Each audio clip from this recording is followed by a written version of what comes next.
Հարգելի փոխնախագահներ, հարգելի գործընկերներ, նախարարը նշեց, որ հանձնաժողովը տվել է դրական եզրակացություն, բայց այդ եզրակացությունը տալուց առաջ մենք ունեցել ենք բովանդակային բավականին լուրջ քննարկում եւ ընդհուպ այն աստիճանի, որ մեր գործընկերներին մտահոգել էր, արդյոք սա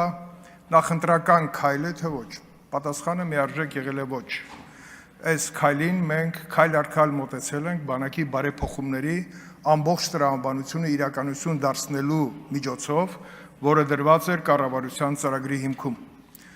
Այսօրվա բանակի վիճակագրությունն էլ խոսում է այն մասին, որ սովորական չի այն տրամադրությունը, որ բանակը այնուամենայնիվ իր գրավչությունը բարձրացրել է։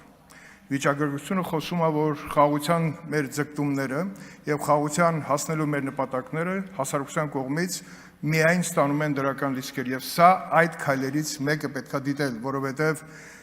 այս պահին իրականացնել այն քայլը, որը նաև կառավարության ծրագրում է, ժամկետի կրճատում, դա նշանակում է մենք արդեն պատրաստ ենք։ Դրա հիմքում դրված են վերլուծություններ, թվաբանություն, ծառայության բովանդակության փոփոխություն, իսկ դա նշանակում է բանակը դիրքապահից անցնում է իրական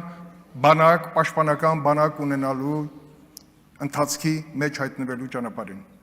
Հարգելի գործընկերներ, սա կարևորագույն քայլ է, որովհետև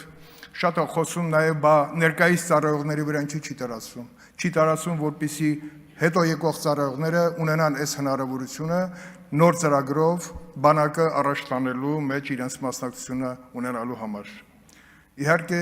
բոլոր այն փոփոխությունները, որոնք իրականացվել են այս տարիների ընթացքում, նաև սոցիալական բնույթի, նաև ծառայության որակի բարձրացման, այսօր էլ վիճակագրությունը խոսում է, որ կանոնակարգային, ոչ կանոնակարգային հարաբերությունները բանակում ոնց որ թե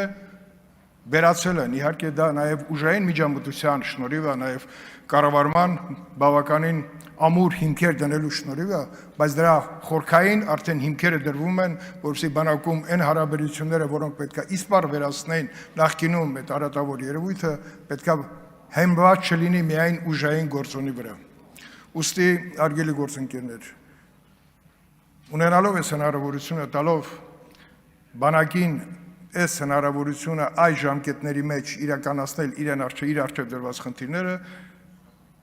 հանձնաժողովը տալով դրական գնահատական,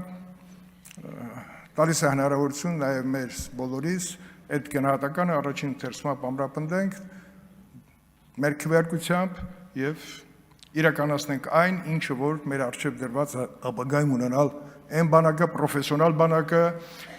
եւ այդ բանակի ստեղծման համար շատ կարեւոր է նաեւ զորակոչային բաղադրիչը, որտեղ շատ երկրներ, որոնք ունեն պրոֆեսիոնալ բանակ եւ հրաժարվել են զորակոչային այդ հնարավորությունից, իրենք այդ ռեսուրսը կորցնելով այնուամենայնիվ հիմա եկել են այն մտքին ու Գերմանիայի Դաշնությունը, որ պետքա որոշակի մասնակից զորակոչ ունենալ, որպեսզի այդ ռեզերվը հետևից պատրաստման ունենա սահուն ընթացակարգ։